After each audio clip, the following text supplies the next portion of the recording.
সবর বাংলা জানেন তো কি? ধৈর্য। ধৈর্য এমন একটা গাছ যে গাছের চারিদিকে কাটা, কিন্তু ফলটা মিষ্টি সুস্বাদু। এই সুস্বাদু ফল খেতে হলে এই কাটাগুলো সহ্য করতে হবে। ধৈর্য। ছোট্ট ছেলে মেয়েদেরকে ননির পুতুল করে গড়ে তুলবেন না, খবরদার। ওদেরকে কষ্ট সহিষ্ণু করে গড়ে তুলবেন। আপনি থাকতেই কষ্ট করা শিখান, তার জীবনটা স্মুথ হবে, তার ক্যারিয়ারটা ব্রাইট হবে, তার ভবিষ্যৎটা সুন্দর হবে। ছেলেমেয়েরা কিছু চাইলেই সাথে সাথে দিবেন না। অনেক বাবা মা আছে এত আদর করে, এত বেশি আহ্লাদ করে, যা চায় তাই দেয়, পরে হিতে বিপরীত হয়, ঠিক কিনা? ছেলে মেয়েকে অভাব শেখান, ছেলে মেয়েকে কষ্ট শেখান, ওদেরকে সংগ্রাম শেখান, প্রতিকূল পরিবেশে কি করে টিকে থাকতে হয় এটার সবক শেখান। সেদিন লোকমান তাই করলেন, ছেলেদের সবর শিখাইলেন যে বাবা ধৈর্য ধারণ করো, আতঙ্কিত হবা না। জীবন এটা সহজ নয়, জীবন চলার পথ সহজ নয়, এটাকে সহজ করে নিতে হয়। কখনো সবর করে, কখনো ক্ষমা করে, কখনো অন্যকে ইগনোর করে, কখনো দোয়া করে, কখনো আল্লাহর উপর তাওয়াক্কুল করে, ঠিক কিনা? ছেলে মেয়েকে আদর করে বোঝাবেন, বাবা এখন তুমি বাবার হোটেলে খাও, মায়ের হোটেলে ঘুমাও। সারা জীবন এমন চলবে না, দুনিয়াটা বড্ড কঠিন, এখানে কেউ কাউরে জায়গা করে দেয় না, নিজের জায়গা নিজেরই করে নিতে হয়, ঠিক কিনা? ছোটবেলা থেকেই তাকে দৃঢ় মনোবলের করে তুলতে হবে যে বাবা দুনিয়াটা এত সহজ নয়, এটা সহজ করে নিতে হয়। This is the life hacks. এই লাইফ হ্যাক গুলো আপনি শিখাবেন, লাইফ লেসন গুলো শিখাবেন। ধৈর্য ধরো, সৎ কাজের আদেশ দাও, মন্দ কাজের নিষেধ করো। এগুলো করতে গেলে একটু বাধা বিপত্তি আসবে, কিন্তু শেষ হাসিটা তুমিই হাসবে, ঠিক কিনা? বিজয় তোমারই হবে। কি বলেন? সময়ই কথা বলে, সময়ই কথা বলে। বিপদে ধৈর্য ধরো। বিশ্বনবী আল্লাহ বললেন ওয়াসবির আলা মা ইয়াকুলুনা ওয়াহজুরহুম হাজরান জামিলা। নবী হে, বিপদে ধৈর্য হারা হবেন না।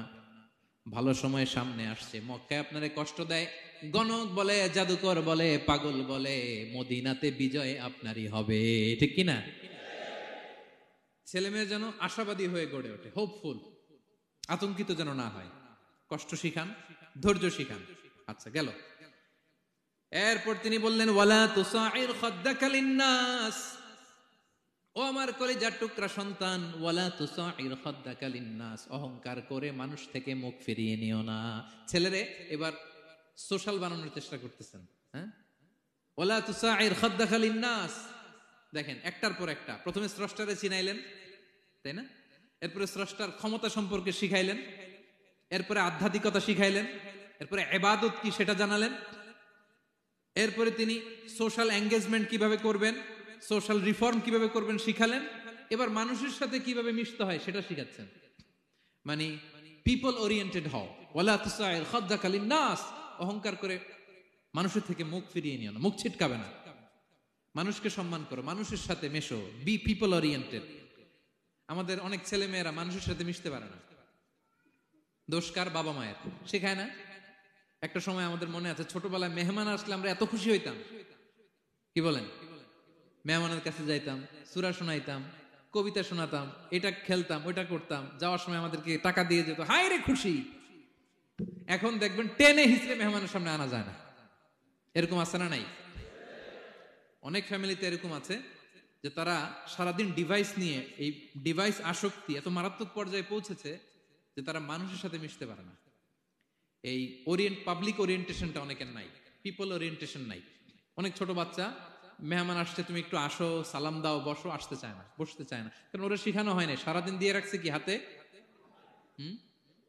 মোবাইল। এজন্য ছোটবেলা থেকে আমরা যেন সামাজিক বানাই, বাচ্চাকে যেন শেখাই, বাবা মুরব্বীকে দেখলে সালাম দিতে হবে। কি করতে হবে? ওরা শিখাবেন। অনেক সময় ছোট বাচ্চারা না বুঝে দারোয়ানের সাথে খারাপ আচরণ করে, ঘরের কাজের বুয়ার সাথে খারাপ আচরণ করে, ড্রাইভারকে বকা দেয়, আছে না নাই? ভদ্রতা, ডিসেন্ট ম্যানার আপনি শিখান নাই তো, ও শিখবে কোত্থেকে?